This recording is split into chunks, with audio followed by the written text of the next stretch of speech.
Саламатсыздар ма, құрметті тыңдармандар? Біздің бүгінгі 3-ші лекциямыз фольклордағы шағын жанрлардың зерттелуі. Жоспарда мынадай мәселелерді қарастырамыз. Фольклордағы шағын жанрлардың зерттелу тарихы, алаш қозғалысы кезіндегі зерттеулер, кеңес дәуіріндегі зерттеулер, тәуелсіздік жылдарындағы зерттеулер, зерттеушілердің негізгі еңбектері. Фольклордағы шағын жанрлар қазақ шығармашылығында кең таралған, көлемі жағынан шағын, мазмұны мен идеясы терең, тәрбиелік мәні зор шығармалар. Бұл жанрларға мақал-мәтелдер, жұмбақтар, жаңылтпаштар, ертегілік және аңыздық әңгімелер, баталар, қарғыстар және баталар кіреді. Қазақ фольклортану ғылымында бұл жанрларды зерттеу 19 ғасырда бастау алады. Шағын жанрлардың зерттелу тарихы, алғашқы жазбалар мен жинақтар 19 ғасырда қазақ фольклорының шағын жанрларын зерттеу жұмыстары Ресей шығыстанушыларының еңбектерінде орын алды.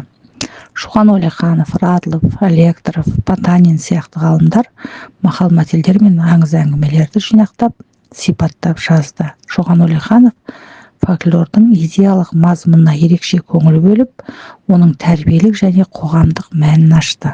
Алаш қозғалысы кезіндегі зерттеулер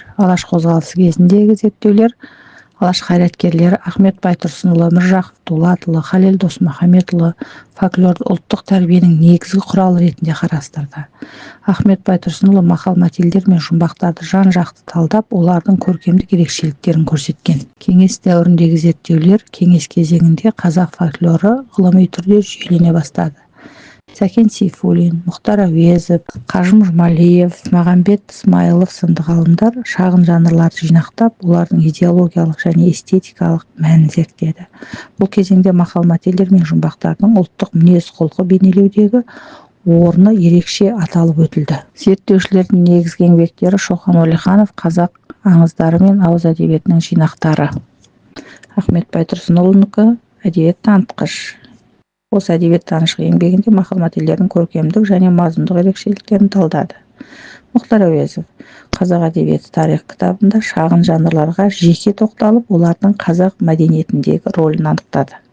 Мәлік Ғабдуллин қазақ фольклоры мен халық педагогикасының байланысын зерттеді. Шағын жанрлардың маңызы халықтың тұрмыс тіршілігін, дүниетанымын бейнелейді. Ұрпақ тәрбиесіндегі басты құрал, тілдің көркемдік мүмкіндіктерін ашады. Этнографиялық дереккөз ретінде құнды.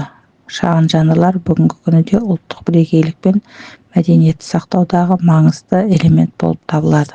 Назар қойып тыңдағандарыңызға рахмет. Бүгінгі лекциямыз осымен аяқталды.